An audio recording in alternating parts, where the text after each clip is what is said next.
Thanks so much. Liam Hemsworth. How are you? Good to see you. Having come from a small town in Australia to come to a city like Zurich, I mean, how cool are the perks of your job? I mean, to get to travel with a film.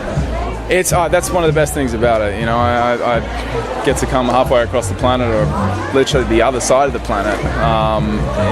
To promote something I'm really proud of. I think this film's great, and the wonderful opportunity to work with Kate Winslet, who's an amazing woman and a beautiful actress. And I feel so fortunate to be here. Part of the essence of the film, Dressmaker, is about going back and finding some redemption. I mean, obviously, I don't think you have to go back to your town and find redemption, but do you understand that, what the plight that she went through?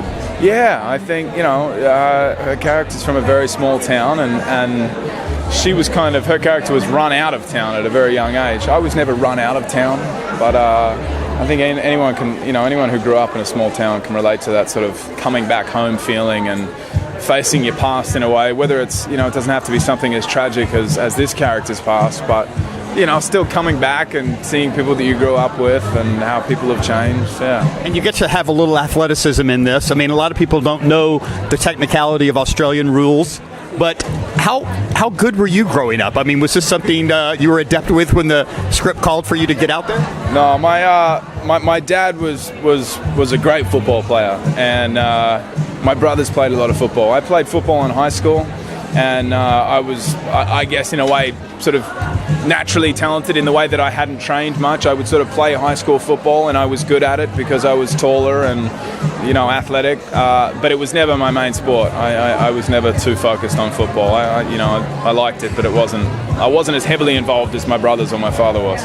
Just a last quick question for you. You're going to be going to Berlin for Hunger Games. For the premiere, that you actually filmed there as well. What does Berlin mean to you, and what kind of comes to mind when you think about that city? Berlin's one of my favorite cities on the planet, I think. We had such a great time filming there. We're all staying in the same building, and it was just so much fun. That city is so beautiful, and people are some of the most outgoing people I've ever met. Everyone's so friendly and welcoming. We had a great time. But how's the German beer? Great. There's lots of. I think anyone knows that the beer in Germany is pretty good. Yeah. Good to see you, man.